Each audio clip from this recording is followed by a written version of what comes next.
Today we're going to be talking about Popeye. We've got a Popeye horror film called Popeyes Revenge. I also watched Popeye the Slayer Man, and to be honest, I can't be bothered with it. It was bad. It made me miserable. So I'm just going to carry on with this one. Popeyes Revenge is here to prove that not all public domain treasures are worth digging up. Unlike I did enjoy, Winnie the Pooh, Blood and Honey 2, even though the movies that surround that are absolute, they're not great in my opinion, but this cinematic disaster takes a spinach-loving, pipe-smoking sailor we all love and turns him into a mute, grunting killer with all the charm of a rusty anchor. The plot's as thin as olive oil on a spinach-free diet. It's just about a bunch of counsellors that decide to open up a summer camp on haunted ground, only to get hunted by Popeye the Sailor Man, played by Stephen Murphy. He looks like he raided a thrift store for his costume and got acting tips from a brick wall.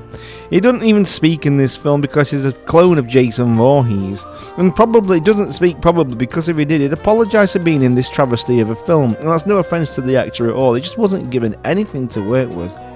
MovieWeb gave it a scathing 1 out of 5, and that was for very good reason. The dialogue is so bad it makes you wonder if the cast were paid in expired coupons. The plot makes no sense, like watching a fever dream after eating bad spinach. It's a Friday the 13th clone. And the direction by William Steed is just amateurish. Every shot, it looks clean, it looks very clean cut, and that's the thing that I don't like about horror. I think they should look very gritty and disgusting, and this one doesn't. It is what it is. The kills are supposed to be the highlight in any horror film, but this one, it doesn't please gorehounds with the brutality. Even the most bloodthirsty fan will struggle to overlook the nonsensical story and the fact that this movie exists solely as a cash grab.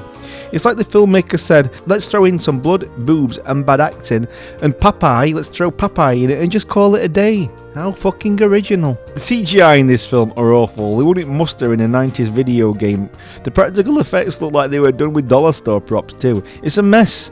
It's an offensive mess that's so bad it's almost funny, but not in a good way. It's more like watching a car crash in slow motion. It's fascinating in its awfulness, but ultimately, it's just a wreck. There's something I've wanted to talk about for a while, and that's public domain horror and its trend and its lack of creativity. This trend of turning public domain cartoon characters into horror villains, it's getting out of hand for me. First we got Winnie the Pooh, we got Bambi, we got Peter Pan, and I believe we're now getting Pinocchio. That's round the corner. These movies aren't creative. They're lazy attempts to exploit nostalgia without putting in the effort to tell a good story or even make a decent film. The public domain is supposed to encourage creativity by allowing artists to build upon existing works, but instead we get generic slashes with recognisable names slapped on them. It's a missed opportunity. Imagine a horror movie that actually used Popeye's unique traits, his strength from his spinach, his sailor background, his quirky personality, in a way that was both scary and true to the character.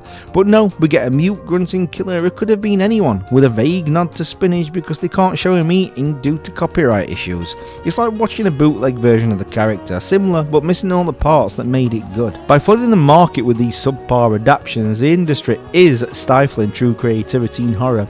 Like, why bother developing an original story where you could just take a public domain character, add some gore and call it a day? It's a disservice to the genre and to fans who deserve better than this recycled garbage. Ultimately, Popeyes Revenge is a disaster piece that proves not all public domain adaptations are created equal. It's a film so bad it makes you wish for the sweet release of Bluto's Fist, the porn parody. Save your time and money, this one's not worth the anchor it's tied to. Why it fails. The movie takes the beloved spinach-loving sailor and turns him into a mute, grunting killer with all the charm of a rusty anchor. It's a Friday the 13th clone. The dialogue is so bad it sounds like it were written by a parrot that only knows swear words, and the plot is as coherent as a fever dream after having expired cocaine. The acting is wooden enough to build a log cabin, and the special effects are so cheap they make Sharknado look like a CGI masterpiece. A missed opportunity. Instead of creatively using Popeye's unique traits like his sailor background or spinach strength, the film opts for a generic slasher vibe, tiptoeing around copywritten elements and ending up with a character who feels like a bootleg Halloween costume. It's a reminder, just because you can make a movie about a public domain character, it doesn't mean that you should. Final thoughts. If you're looking for a good scare, look elsewhere. If you're looking for a laugh at how bad a movie can be, this might bring you some amusement in its sheer awfulness, but honestly there are better ways to spend your evening, like organising your sock drawer or counting how many times this film looks like a clone of Friday the 13th. So yeah, I wouldn't suggest it, or just watch it out of curiosity. If you liked what you saw, please like, share and subscribe and join our damn cult. Say they.